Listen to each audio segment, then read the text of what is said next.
Hi, I'm going to show you how to make a decent pizza base, i.e. how to stretch it using the frozen dough that we bought.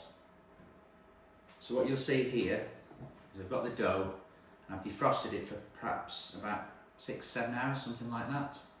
And now it's nice and soft. I'm going to show you how to pat it down, stretch it and get it right for the pizza.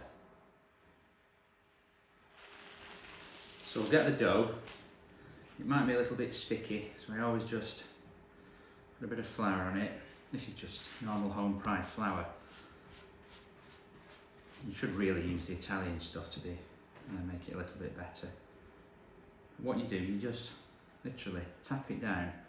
What we don't want to do is roll it or lose any of the air. So you just sort of push it around, try and keep it in a circle. And you want to try and form a crust.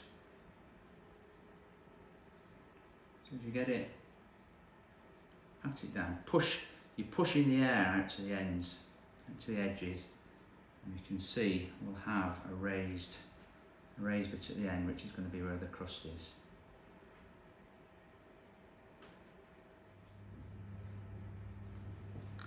And so we'll continue just to push the air out to the edge of the pizza.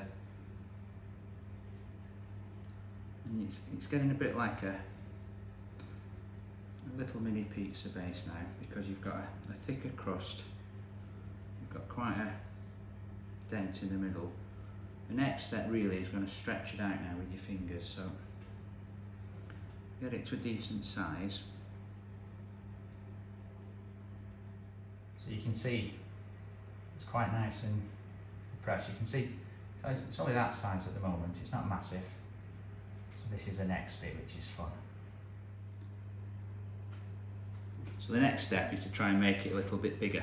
So what we're now doing is actually stretching it and turning it. I want to try and keep the crust, but I'm actually stretching it out. And you can really give it quite a bit, because once you get it to a certain size, you can get your hand on it. And now you'll see we've got quite a decent sized base. So you can pull it out as big as you want. And you'll see it's actually quite thin in the middle, but that doesn't matter because it will soon rise. So what I do is get it to about that size. You can see roughly a couple of hands. Then I put it on my baking tray. And what I actually do is stretch it that way, because that's the size of the baking tray. So now you can see I've got it to a decent size. You can just lift it up. I mean, you can twist it round and do all the fancy stuff, but it's stopping it and stopping it from clumping together. So now you can see decent size. That's great to put tomato sauce, cheese and whatever else you want. So now I'll get the second one out. You can see it can sometimes stick to the plastic that it comes in, but just pull it out, get rid of that, put it on the flour and just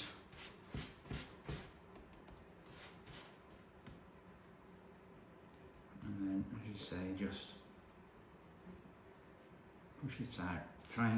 The difficult thing is keeping it round, so if you just don't rush it, nice and gentle, you can just push down and out.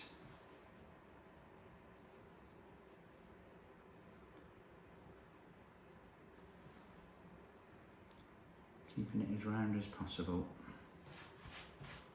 You can always redo it.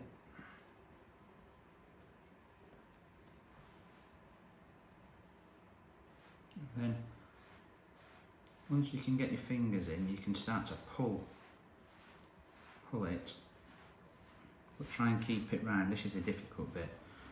This is where the professionals do a much better job.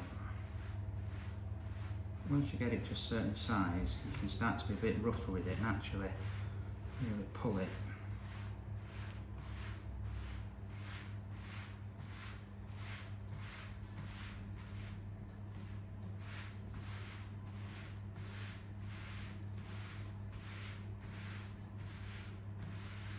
Don't be frightened of it, don't overstretch it, but don't be worried if it gets thin in the middle, because it does rise when you cook it.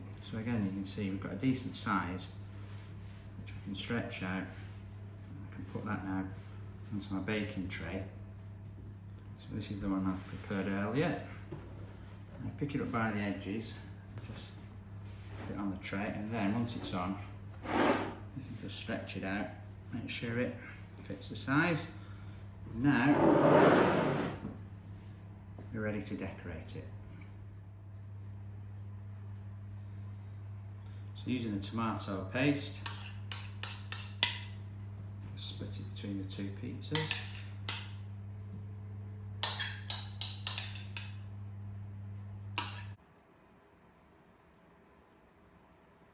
Have to be totally uniform, just spread it out.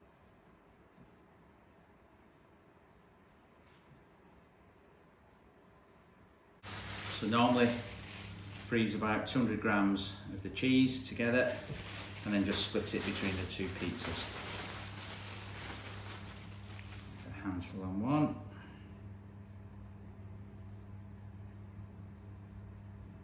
Handful on the other.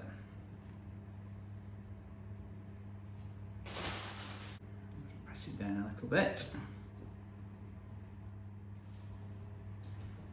So here is the onion, red chilli, ham and the Italian sausage, and just decorate it as you wish or add the bits that you want. So some red onion, nicely topped with ham, onions, red chilli and Italian sausage. Now the key to cooking the pizza successfully is get the oven hot. I use 265 degrees C and I put it on pizza setting, which means it heats only from the bottom. So depending what type of oven you have, that would be what I would recommend. So we put the pizzas in two separate shelves. Mind it's very hot.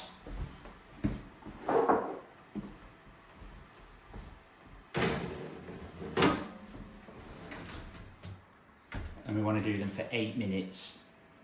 Stick a couple of plates in the oven to warm, 80, 90 degrees, whatever you like to heat them up to. Make sure they're nice and ready for when the pizza's cooked. Then when the pizzas are cooked, take them out of the oven, but be careful because they're really hot.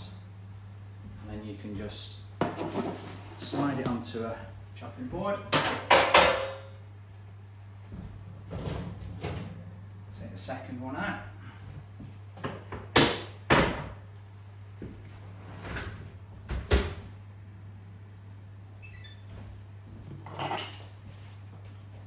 And then we can just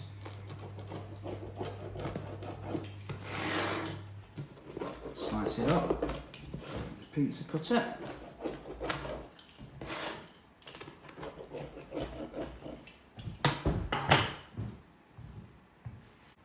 And that is homemade pizza.